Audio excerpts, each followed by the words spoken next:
Hello, this is Hyoun Park from Amalgam Insights. I'm joined as always by Charlie Araujo here at This Week in Enterprise Tech. How are you, Charlie? Good, but melting. Oh my gosh, it has been so hot this week here in New York. It's just been, it's honestly not the heat as much as it is the humidity. It's just been like, I call this the 2 or 3 shower a day season. It's just been brutal, but it's part of the price. So all Yeah, good. and I'm here in LA right now. It's the same issue. We're hot here, and if you go like even like 10 miles outside of the city, suddenly it starts bumping up to 100 degrees, 105, just crazy temperatures right now. Ugh, dog days of summer are the Yes, it's that worst. time. Exactly.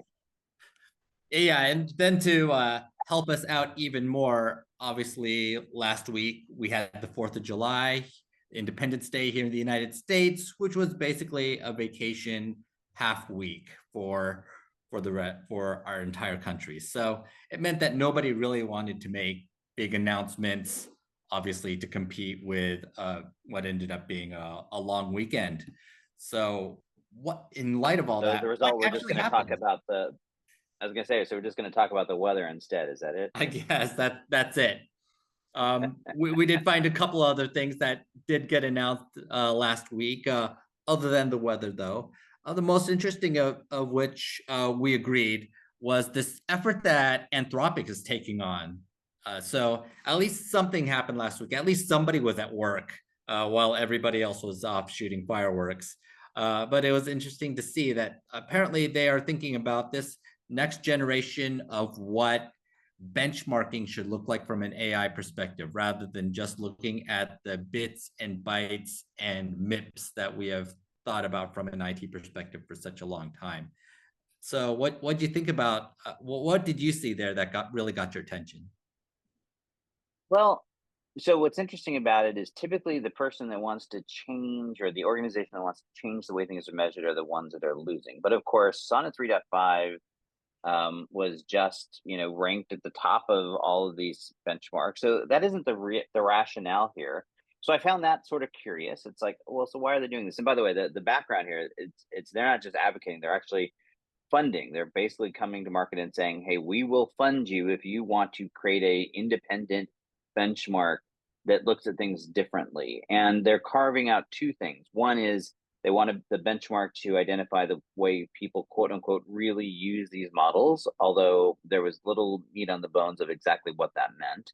And then the second piece of it was this focus on security, specifically a benchmark, and I don't know how you do this, but that measures things like the susceptibility of it being used to generate information or instructions on how to build weapons of mass destruction or other of these sort of like very high level risk things. So, I think we talked a lot in the past about OpenAI and how they've sort of like completely lost sight or given up maybe on their nonprofit altruistic roots.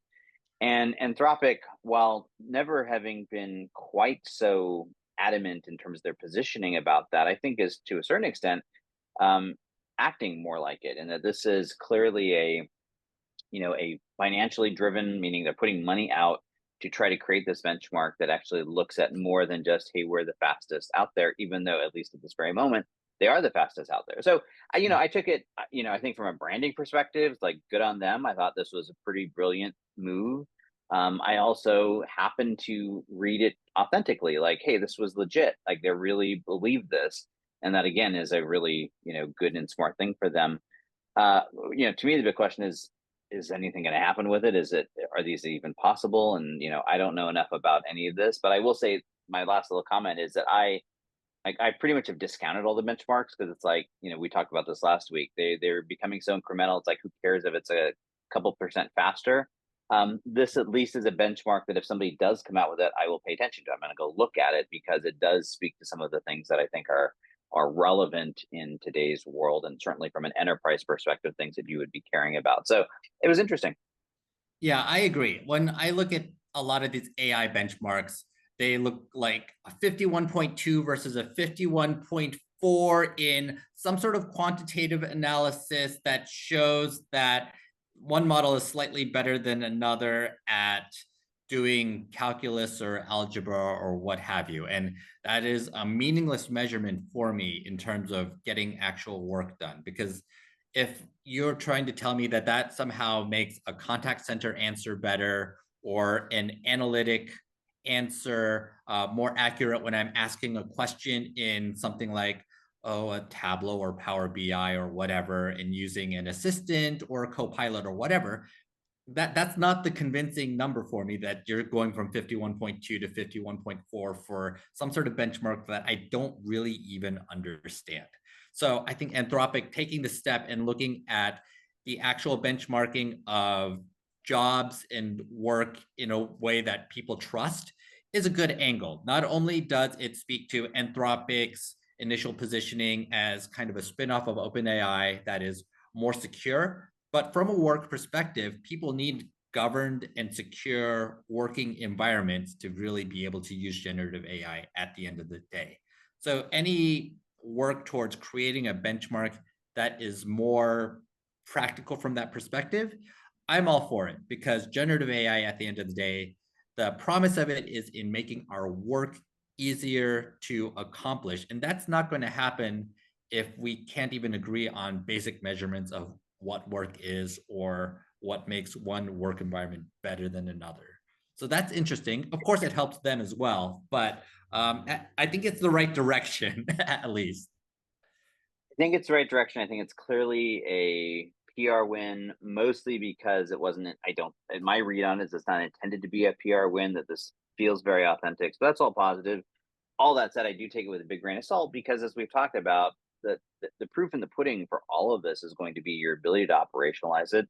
And the mere act of operationalizing it is going to demand that you measure it not based on some benchmark, any benchmark, even this benchmark. It's going to be that you measure it based on the outcomes and the outputs that it produces for your organization, the results it drives. And that's where it's always going to be hard. So I think this is going to be useful. I think in the end it's going to potentially be a very good thing, right? If you control the rules of measurement, then it's like a sales tactic, right? Control what goes in the RFP, and then you have a much better chance of winning it. Same thing if you control the way these models are assessed and evaluated at that first level by an enterprise, then you're going to stand a much better position, I think. I will say this much: the last two announcements, the 3.5 Sonnet coming out, and then this announcement, had literally I used a tool that allows me to switch models. I was switching to Claude 3.5 Sonnet today, right? Because it's like, I'm gonna give them a little more a fair shake.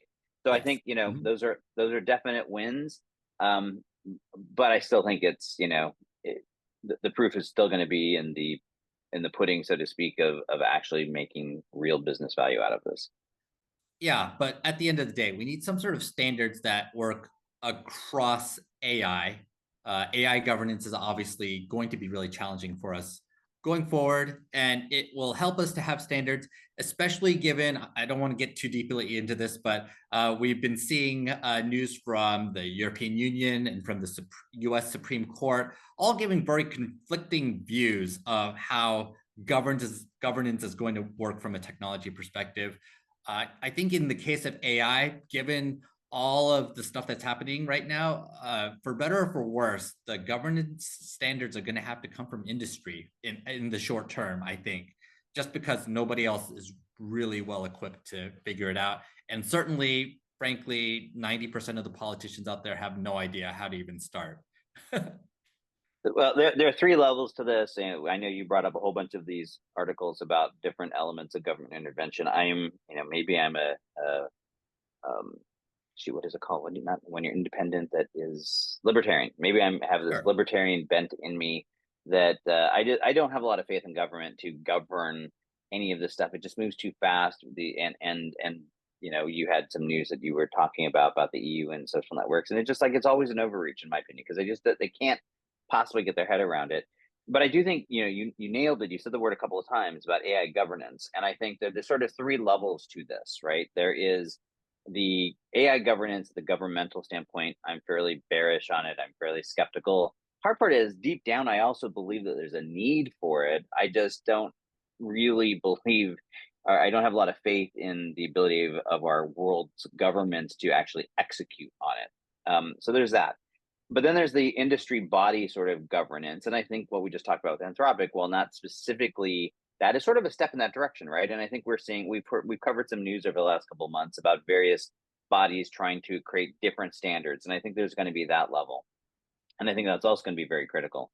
But I think the most critical, at least as an enterprise IT leader, if I look at it through that prism, the most critical is one that we're hearing almost nothing about. And that is the the organizational specific AI governance, right? About establishing not only a set of policies, governance policies, but an actual process for how you're going to govern your use of AI within the organization, within the market as a whole.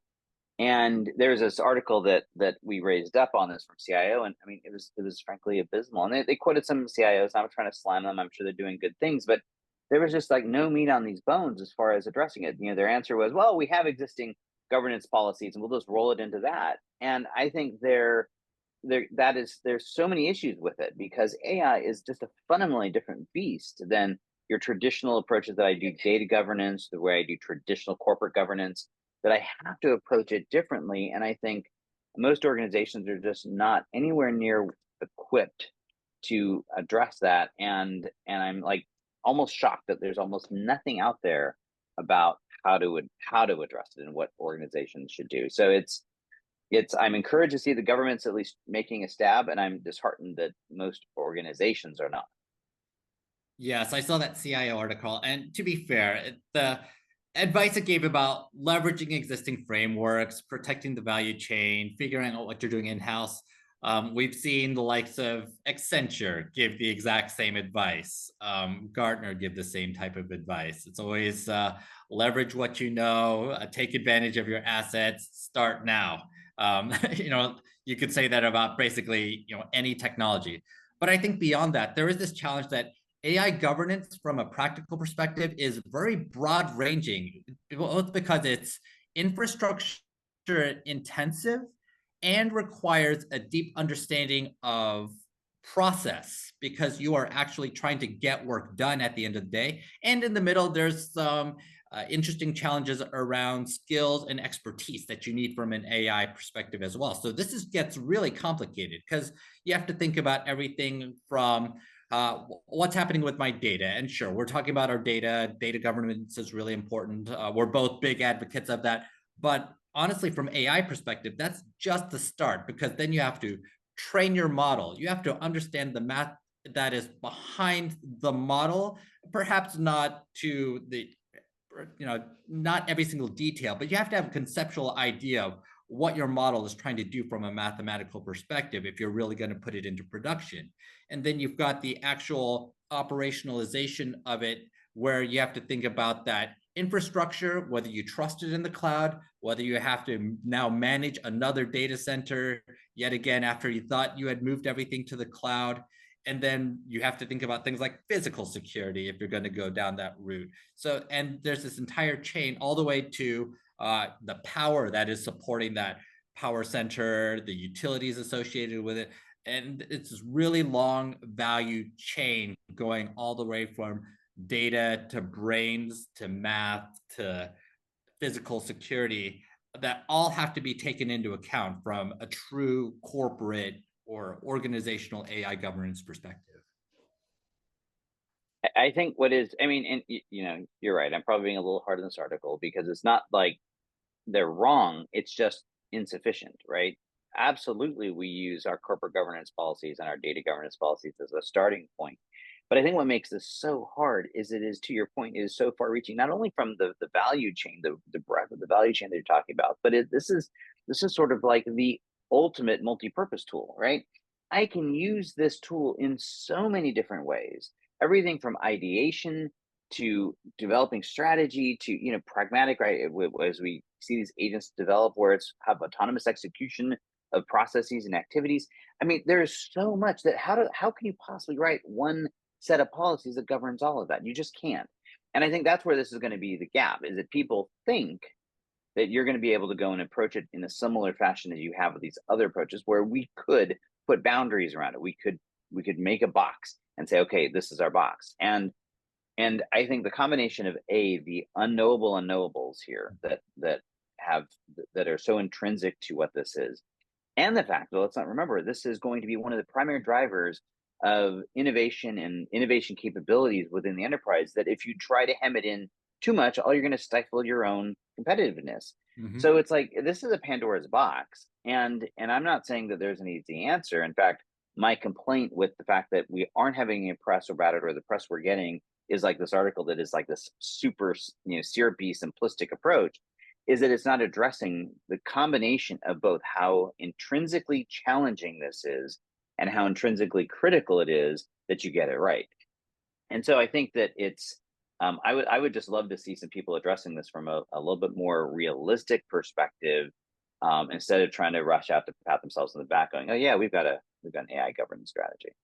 Right. It's like everybody has to take the first step and realize we are completely poorly equipped to actually do this going forward. I've seen some comparisons saying AI reminds them of cloud computing, but I would say that as much as cloud computing scales up and scales out, the actual ability to scale those things was restricted to probably 1 to 2% of your entire employee population. They were usually Right. power users and developers who were pretty smart about IT.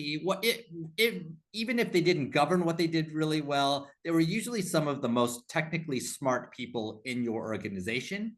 Whereas with AI, what we have right now, it is much more democratized. It reminds me a lot more of the mobile era, when bring your own device started becoming a thing, and literally everybody had this supercomputer in their hands, except now with generative AI, you can use 1,000 or 1,000,000 times more resources with the push of a button. And that to me is both astonishing and very, very challenging to think about from a governance perspective, because this really does allow anybody in your organization to just type out a few things, build out a basic app, and accidentally wipe out all sorts of things from a policy or security or utilities perspective. I mean, well, that is the other point, is that this is again multifaceted, in that we're attempting, or you need to, as you look at your AI governance approach, you need to be addressing everything from privacy concerns to competitive information leaking, to actual outright security issues, to things like cost and power consumption, because you can, especially as organizations start experimenting with more roll your own AI, they're going to be bearing those costs directly. Right now, we've been sort of shielded from it, right? Almost all of the major AI plays have been in these sort of captive environments where somebody else is shouldering all that risk, and you're paying this predictable monthly cost, even if it's a high monthly cost in the case of like Microsoft's copilots, but it's predictable. I think, we've talked a lot in the past about people like Snowflake and Databricks and others that are starting to bring the idea of custom LLMs. I've certainly talked to certain executives that are experimenting with this idea of building custom LLMs. And when you start going down that road, now suddenly you're bearing these costs directly, or at least part of the cost directly. And that starts changing the game pretty dramatically. Which leads to the last sort of topic that right now I think is sort of a degree or two removed from most enterprises, but is going to become more prevalent and more relevant, or at least potentially so, in the future. And that's this whole question of the rising cost of the power consumption of AI, both from training these models, which will mostly be restricted to the very large foundational model companies, Right. but more importantly, on the inference side, that that I think has dramatic potential impact for the enterprise if they start having to pay for those inference tokens, Right. which right now they aren't most of the time.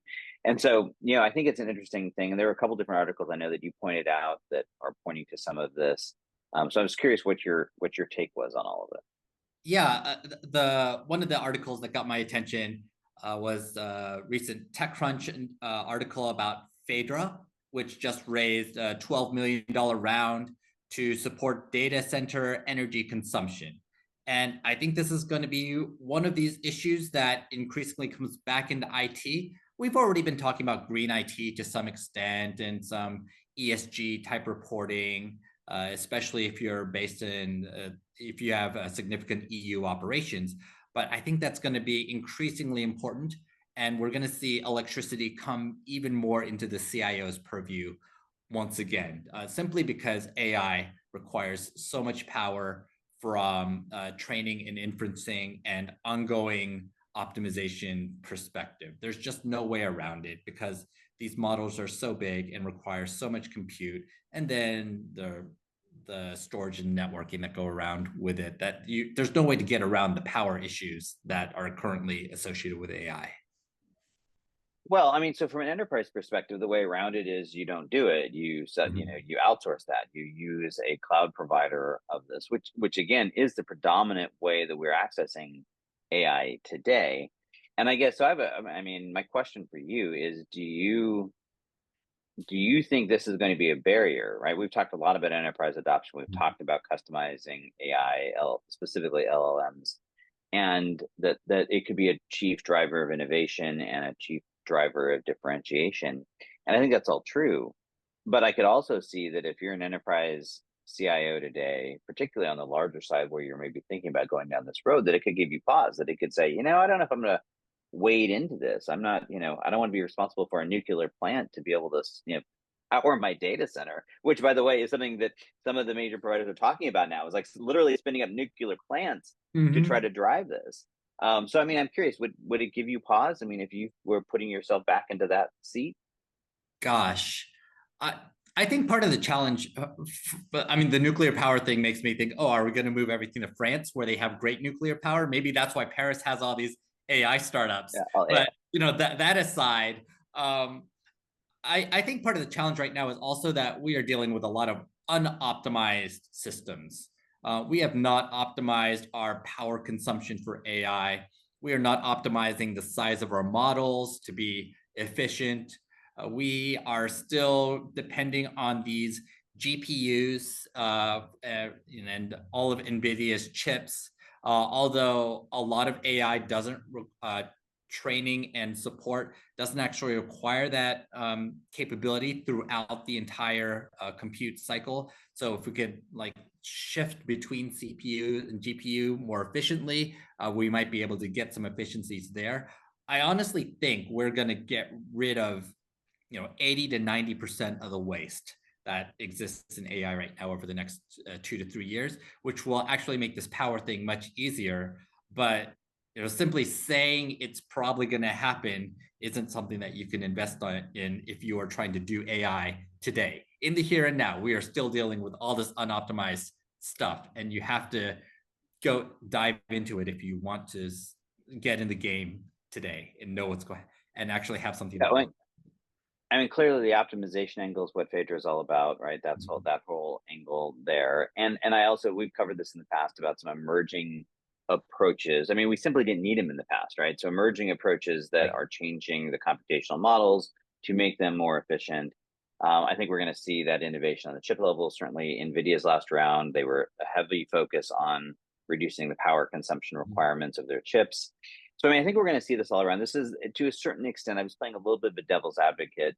To a certain extent, you know, I tend to be a believer when there's enough money and enough focus on something that the world sort of finds a way. And I believe that's largely going to be the case here. I also think we're probably going to see, we talked about the coming Gen AI winter. I think for a variety of reasons, we're going to see that. We're seeing the incremental improvements slow. We're seeing people having to struggle to operationalize and adapt, and that's going to slow adoption. I think all of that's going to end up creating some space. Right now, part of the challenge is we've been on this absolute tear. I mean, a year and a half or so of this just all out race. And so this massive scale up, and there's not been this opportunity to sort of take that step back and optimize. I think that Gen AI winter, whatever you end up calling it, will create that space where we're going to see some catch up. So, I mean, I'm not, if I were to ask myself that same question, I don't think I would be overly concerned about it, particularly because if I'm an enterprise player today, the level of my investment, the percentage of workloads that I'm actually going to be running through any of that today are still relatively small. And so my actual exposure is relatively small today, meaning I have time for all of this to sort of catch up. But I think it certainly needs to be on radar, certainly something that hasn't been on radar for quite a while. thinking about data centers and thinking about power consumption. So I think it, is a legitimate concern. But I think I would be, cautiously optimistic that we're going to be finding pathways through this. Yeah. One of the things I talk about over and over again in my analyst life is the IT rule of 30, just saying any unmanaged IT category will average 30% in waste. And I think AI is no exception. And once it starts becoming its own $1 million or greater bucket of spend, companies are going to go ahead and notice yet again that despite all the optimization they've done previously in cloud computing and cloud FinOps and everything else, this specific AI bucket still has its own 30% category of optimization potential. And that's not necessarily going to be something that you care about initially, because honestly, when you get started, you're always just trying to make it work. And you're going to have to spend some money to make that happen. But over time, probably a year or two from now, when some of this stuff goes into operation, this will start to actually matter again. And then we're going to have this next category of AI FinOps, and we're going to find out that AI FinOps is harder than we thought it was going to be. Like everything always is. It's always harder than you thought it was going to be, because it's not just a matter of switching on and off your Amazon and Azure. You're going to find out there are all these other bits and pieces that you didn't think about. And you will be in your glory when you have AI FinOps, right? A whole new level. I'm just gonna be psychic here, and people will be amazed that I understand so much of what happens when this is extremely predictable. Like we're calling it now. Like there's no reason to wait till 2026 to say that this is going to be a problem. Yeah, I do think it's interesting. I think as an enterprise leader trying to look out, I think, so to a certain extent, we probably put a little bit too much, maybe not you and I, but I think as an industry, we put too much credence in trying to predict the future. And I think, in many cases, this is about just being smart and writing it out and trying to see the directional momentum, but just don't do what some of these other organizations have done and just like pour everything into it. And that sort of cautious road of moving just fast enough, and maybe that's the trick in finding that balance. But yeah, I do think it is interesting. I think that I remember, that wasn't that long ago, 10 years ago, maybe not even. I remember sitting down with a CIO friend of mine and said, well, Charlie, I built my last data center. Right. And we were sure, all of us were sure that the enterprise CIO was just out of this business. I talked to a CIO of a company just a year ago when basically he told me flat out that he didn't ever want to think about infrastructure.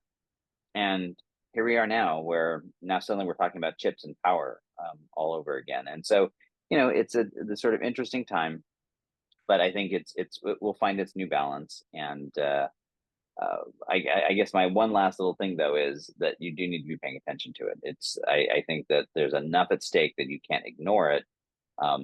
You just need to kind of keep that balanced awareness. Excellent. And on that point, we will keep an eye out towards the future and make sure that we keep you in the loop as well. So with that, let's call it a week. Thank you so much for joining me as always. And for those of you listening, please feel free to like, subscribe, comment, and let us know what you think and what else we should be taking on. Thanks a lot, and we'll see you next week.